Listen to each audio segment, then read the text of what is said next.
In the grim darkness of the 41st millennium, there is only war.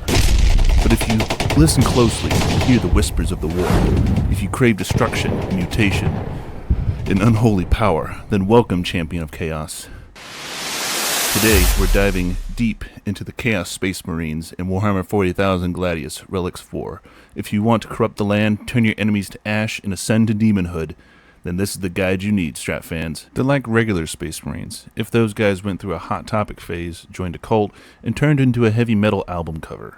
Hey, everyone, it's me, Colonelstrat, Strategy Extraordinaire here, and today, as I said before, we're unleashing our inner demon, going into the Chaos Space Marines. This one has been requested for quite a while. I've been working hard on getting a good script going, so I hope you guys enjoy it. And there's going to be a little bit different of a format than what we're used to on these guides for Gladius. But if you like it, make sure to stay tuned, Strat fans. But Chaos Space Marines are not just edgy reskins of regular Space Marines. They're a whole different beast. Let's break down their unique mechanics. First off, we have Boons of Chaos. Kill stuff, get blessed. Enough said. Sometimes that means stat boosts. Other times you get turned into a Chaos Spawn with the IQ of a Soggy Tortilla. But other times you can get turned into a Demon Prince that's chopped off his steroids and rocker, ready to fuck shit up. Next we get into Marks of Chaos. Pick a god, get buffs. It's like Hogwarts, if all the houses were bloodthirsty and on fire. Now, these go from Nurgle, of course, Slanesh, Khorne, and Tzeentch, the bitch boy. But anyway, you know, everyone knows what these rights do. Nurgle is a little bit more defensive. Khorne, you get more attacks. Slanesh, you're extra speedy. But Tzeentch is interesting because you get a bit of a defense buff from it. So, but each one is, you can only have one, and you get your different God Touch units, but they do provide their bonuses, and they are good. And finally, we come to Unholy Rites. They sacrifice your citizens to boost production, resource, or growth. Turns out capitalism is just chaos in disguise. This is, just regular chaos shenanigans, sacrificing your population to, give you more resources. But on top of this, your cultists act as your builder units. They're the ones that go out and found cities. So it gives Chaos a bit of a buff with a builder unit that can actually defend itself compared to other ones like the Tech Priest Engine Seer for the Imperial Guard. Now Chaos even has access to demon engines, which regenerate hit points each turn and can even consume the souls of their enemies to give them a big boost of health as well. These units are very powerful and very very expensive, but they not only shake your enemy to their core, but they're very, very versatile units and good to have on the battlefield. And finally, to round out their effects, they have Veterans of the Long War, which gives them a buff against Space Marine loyalists. A morale buff that also increases their accuracy against loyal Space Marine units. Pretty much just, it's that century-old grudge that they still hold against the Space Marines. Now we're getting into the meat and potatoes of this video, the techs. Well, Colonel, what am I going to research for each tech? Well, there's a lot I left out on the previous tech tree ones for my previous guides. A lot of times you need to go back or research more in a certain tier, more than just the two. But sometimes some factions you can just research the two and you'll survive going forward through certain tiers. But for Chaos, you definitely need to stick around for most of them. So basically, you're going to want to try to prioritize. I'm going to show you the two I prioritize, and then some others that you should probably try to get after those two are done, or like before, or come back for them. So let's get into it. Tier 1, the Abominations Gene Lab. It's your basic building that produces infantry. It's essential. You can't go without it. And you need the Lord's Quarters, your hero building. Again, absolutely essential for Chaos because it produces your Masters of Possession, your Chaos Lord, and of course the infantry building. You're gonna need it. So those two are pretty much you're gonna need it. Chaos Spawns, Bloated, Rites of Change, and the Infernal Fabricator you can return to later. The Fabricator first, since it's where you get your vehicles from. I would recommend getting that before going on to Tier 1. And then the goal of Tier 1 is to get all of your buildings unlocked to produce better units. As you should. Alright, now to Tier 2. The big boy Khorne Berserkers. They're early heavy melee infantry for up close and personal. They're just the creme of the creme of Khorne. You know, whenever you think of Khorne, you think of Khorne Berserkers. And then I get the Master of Possession, of course. Early game hero unit that can summon demons, great for bolstering your ranks. Now you should unlock the Mark of Nurgle and captive pens before proceeding to the next tier to get population limit increases from the captive pens and hit point increases that you can grant your units if you decide to for the Mark of Nurgle. The hit point increases is a nice boon that you can give to your units, and I very much advise it, especially if you're facing factions that do a lot of damage, especially against infantry units, or because at this point if you play like me, you're going to have more infantry or monsters than vehicles, and Chaos has more monsters than vehicles. Most of their vehicles are walkers as well. So marking them with Nurgle gives you some extra hit points. So could get your Chaos Marines to be able to survive a little bit longer against heavy ranged fire from Tau or other Space Marines. So it's a good one to get before you proceed. But I would definitely get the Master Possession and the Khorne Berserkers unlocked. Now we get on to a little bit more interesting, the Havocs for Tier 3. Chaos super long range infantry, really good at ranged attacks, and they're upgradable, so you can give them different weapons, but they're mostly good at long ranged anti-infantry attacks. The Meadow of Sorrow is your loyalty building. Chaos doesn't struggle much with loyalty, but it's good to have it in case it comes up with fast expansion, because you don't want to expand too fast, founding some cities with your cultists, and then find out you have loyalty issues, because Chaos does struggle from it, but not as much as, say, the Tau or Imperial factions. Now, you should unlock the Mark of Khorne and the Warpsmith before proceeding to the next tier to get a combat boost that you can add to certain units like Khorne Berserkers. That's a really nice one to add the Mark of Khorne to. And a nice hero that can help your vehicles and boost your economy. They have a nice ability to boost your economy up. And if you have vehicles by this point, which, again, you should, if the Eternal Fabricator, the Warpsmith is good at keeping them in the field. It's a nice healer unit for your vehicles. Alright, Tier 4. This is when we get into a fun unit, the Hellbrute. It's a nice crazed walker unit. You should get it as soon as possible. It's really, really powerful, especially for the early game here. And then the Demon Prince, kind of self-explanatory, a very powerful demon unit. Can't really go wrong with it. But this one you produce. You'll have to worry about getting a boon of chaos to turn one into it. You don't have to worry about the random one. This one you produce, but it's summoned by the Master of Possession. So you want to grab him. You should have already grabbed him by this point. And then you can also grab a Mark of Slaanesh and Warpborn Bolt's tech to grant a speed boost and increased bolt AP damage. But you can go on to Tier 5 right away if you don't want to, because the speed boost is okay. But if you're not facing fast enemies like Eldar, you'll be okay without it. The Warp Bolts, again, if you're not suffering too much armor, if you're not facing too many armored enemies, then you can pass on it. But those two would be the outliers, I would say, for Tier 4. All right, Tier 5. I would always get the Mark of Tzeentch for Tier 5. It increases your damage resist. It's a very helpful mark. The Melt-A-Bomb.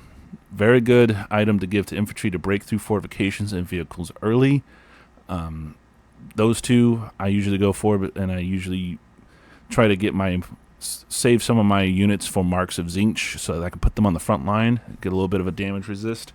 Mark of Tzeentch and Nurgle are good for defense, And Corn, the Mark of Corn units, I keep in the back, the rear behind them, so that they can come in and do the damage and then get out. And then you should also grab Call of the Dark Gods to increase your city tile radius. Of course, you know, that's what you want to do in this game, so you can start producing more buildings. But others, even the Mauler Fiend, can be glossed over to later, since they don't really provide much. Extra infantry armor is a solid choice, and the Warp Frenzy boon is decent. Then we go to tier 6, the Forge Fiend, a fast walker with twin rotary guns, good against infantry and highly armored targets. Them and the Warp Talons are an awesome melee infantry unit with the ability to warp across terrain, making them perfect for flanking enemy positions and deep striking. Them and the Warp Talons and the Forge Fiend are, you know, big hitters. I usually have quite a few of them because they're pretty good. Even the Forge Fiend, even though he's not as good against armored targets as he is infantry, he still does a decent amount, and he's got a good armor value as well, so he does pretty well. The Warp Talons, really good infantry to just, you know, cause havoc. You should also grab Chaos Rising and Conjoined Weaponry before proceeding, since you can found cities quicker and increase your AP of all melee weapons, which at this point you'll have quite a bit. Can grab Veterans of the Long War if fighting Space Marines, since you get a sizable buff against them with that melee, that accuracy buff and the morale buff. Alright, on to tier 7. We're getting close to the end game. The Hell-Haunted Eyrie building. This unlocks Helldrakes and brings you into the skies. No-brainer. Gonna want to get it. And then the Venom Crawler is a great walker unit that gains hit points with every unit killed. It's the one that harvests souls from the ones that it kills. So if you just keep it killing, it does really well. So I really advise getting it. Demonborn Casings is essential, especially if you're fighting a lot of vehicle units, as it increases the AP of your anti-vehicle weapons. I would definitely grab it before proceeding, especially if you're facing a heavy vehicle faction like the Necrons, or, you know, the Tau's mechs, or pretty much, or the Imperial Guard. You know, if you're facing them, definitely would pick it up if they start rolling out a lot of tanks against you. On to tier 8, Obliterators. Insane infantry unit that has cyclable weapons, good against pretty much everything. You know, they're obliterators. If you play Dawn of War, you know how good they are. And then the Chaos Land Raider, just the ultimate chaos vehicle. You'll wanna grab it. Well, the second to ultimate, I would say. Can grab Nexus of Doom and Temporal Distortion to complete your city tile radius and grant a boon of movement to your champions. Now we get on to tier 9 with the Defiler. The best walker unit for Chaos. Its devastating melee and range capability is the ultimate Chaos vehicle. It's a little different than the Defiler we see in Dawn of War, because it's a lot bigger. It does a lot more, too. The Mechanoid boon is a great boon for Chaos that permanently increases your armor. Again, all these boons that you're unlocking, these are just ones that you can get randomly. So, like, we still have to try to get them, but having the possibility of getting this permanent armor increase is really good. Can unlock Gift of Mutation to apply a random boon of Chaos to your units before proceeding to the final tier. I always get this, just especially if I have a bunch of units on the field, I can just get random boons, or turn some to spawn, or turn some to get to Demon Princes. So it's good to get, and I recommend it, especially, you know, if you're approaching that final tier. Because the final tier doesn't really have that much it doesn't have any more units, and most of it's just buffs. And finally, we're at the final tier. Tier 10, Warp Flame Gargoyles. Damage over time effect for your vehicle units, very powerful buff. And then Forbidden Energies increases your AP of las and plasma weapons. Big buff for a lot of weapons you should have at this point. And after this, you can go back and, of course, unlock what you want, but you should be dominating by this point. By tier 10 as Chaos, you should have some Defilers out. You should have some Demon Princes. you know, your Forge Fiends, your Corn Berserkers, you know, all these things should be buffed up to a point where you're just slaughtering. You should be at this point. All right, now early on, cultists are your interns. They're terrible at everything except dying and building cities. Focus immediately on food or in energy. Rush for havocs after your first expansion, then they solve almost every problem with missile launchers. At this point, you just want to establish yourself, get your city going. I'd stick with one city until you got this going well, and then expand and get another city. And then mid game comes around, it's go time. The Hellbrutes charge in, Havoc's hammer from the back, Chaos Lords and Masters of Possession lead the slaughter. Don't skimp on upgrades. A buffed Hellbrute is basically a tactical nuke with legs. Keep building a second city, purely for research and energy production, maybe two. And you'll want to try to prioritize getting your energy and your ore sorted out with a little bit of food so that you can produce and maintain your chaos units, as well as getting your influence together so that you can get your unholy rites and boons and marks of chaos put on everything. You'll need it to keep summoning demons and fielding big boys, because it all has an energy cost and influence cost.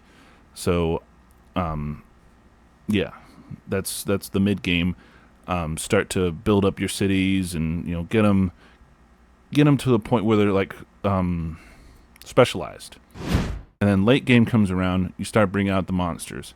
Helldrakes tear up the sky, Forge Fiends, Venom Crawlers delete enemy lines, the Defiler, well, it's basically the Kool-Aid Man from hell. Oh yeah! Final pushes should look like a horror movie from the enemy's perspective. Smash, swarm, and summon. You can hide units like Berserkers in forests, ambush them like a Saturday morning cartoon villain. Huh? You triggered my trap card! Power balance! Always mark your units with chaos marks. The bonus is too good to ignore, and hey, a little bit of flavor there. If cultists are useless, sacrifice them. They knew what they signed up for. And final tip would just be to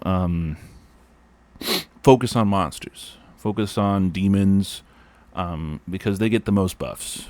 Demons, walkers, infantry are left in the dust after tier like 7. So that's what I would say, is focus on the demons, the monsters, and maybe just get some kills with your infantry and they can mutate into monsters. So that there's that as well. Chaos isn't fair. It isn't clean. It isn't even balanced. And that's exactly the point. Embrace the warp. Summon the demons. Burn the galaxy. Smash that like button harder than a Hellbrute hitting guardsman. Subscribe for more tactical heresy. Now go, champions of chaos. The gods are watching. And that'll pretty much do it, Strat fans. Hope you guys enjoyed this little different take on my guides. Let me know if you liked it, or if you want me to return to the previous type. Of course, always looking for your feedback. And as always, Strat fans, remember to keep it strategic. Colonel out.